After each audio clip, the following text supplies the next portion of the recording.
चौड़े और बहुत भारी थे, और फिर खुदा ने कद्दू की ये बेल तैयार कर दी।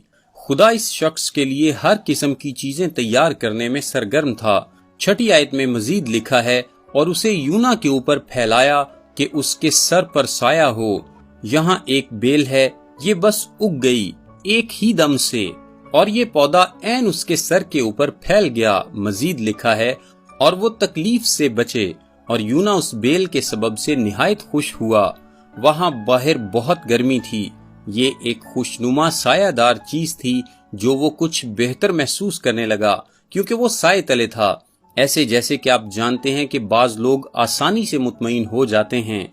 उसके और भी मसाइल थे, लेकिन फिलहाल वो चीज काफी थी। सो फिर खुदा को कुछ और बनाना पड़ा। खुदा ने पहले एक बड़ी मछली और अब एक बेल बनाई थी, और अब एक कीड़ा बनाने को था। 7वीं आयत में लिखा है, लेकिन दूसरे दिन सुबह के वक्त खुदा ने एक कीड़ा भेजा जिसने उस बेल को काट डाला, और वो सूख गई। कीड़े ने बेल खा डाली। सो यूना जागता है, और ये अब उसे बहुत ही ज्यादा गजबनाक कर देता है। 8वीं आयत में लिखा है, और जब आफताब बुलंद हुआ तो खुदा ने मशरिक से लू चलाई। अब खुदा अभी तक मसरूफ अमल है, और अब की बार वो ऐसी चीज बनाता है जिसे मशरकी लोग गर्म खुश्क हवा का झक्कड़ कहा करते थे, जो कि एक कसरत की मशरकी हवा थी। फिर लिखा है, और आफताब की गर्मी ने यूना के सर में असर किया। खुदा ने सूरज की मिकदार थोड़ी सी बढ़ा दी। दोबारा फिर लिखा है, वो बेताब हो गया और मौत का आरजूमंद होकर कहने लगा कि मेरे इस जीने से मर जाना बेहतर है। यहाँ तीसरी बार वो मरना चाह रहा है। सो खुदा इन सब चीजों को बनाने में मसरूफ रहा है। अब बेल जा चुकी है, कीड़े ने बेल को खा लिया है, वो बाहर बैठा है। शहर बर्बाद नहीं होगा, शहर में बेदारी जारी है। हवा चल रही है और सूरज उसके सर पर बरस रहा है, और वो थक रहा है, और वो बेहोश हो रहा है, और वो मर जाना चाहता है।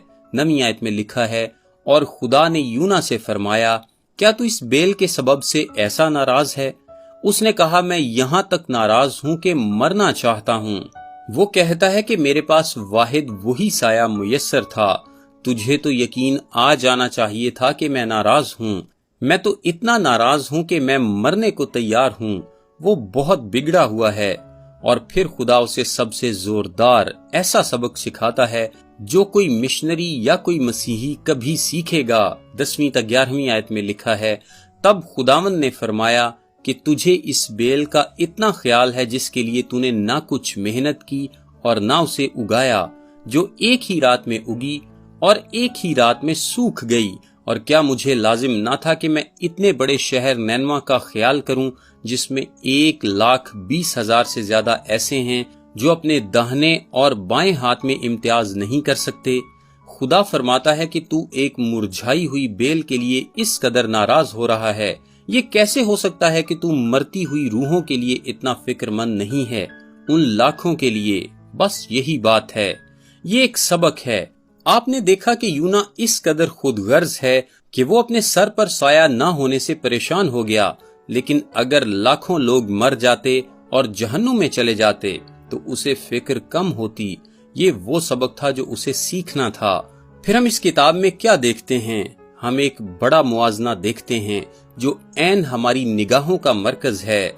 खोए हुओं के लिए खुदा की फिक्र और हमारी बेफिक्री, इनके दरमियान एक साफ मुआजना मौजूद है।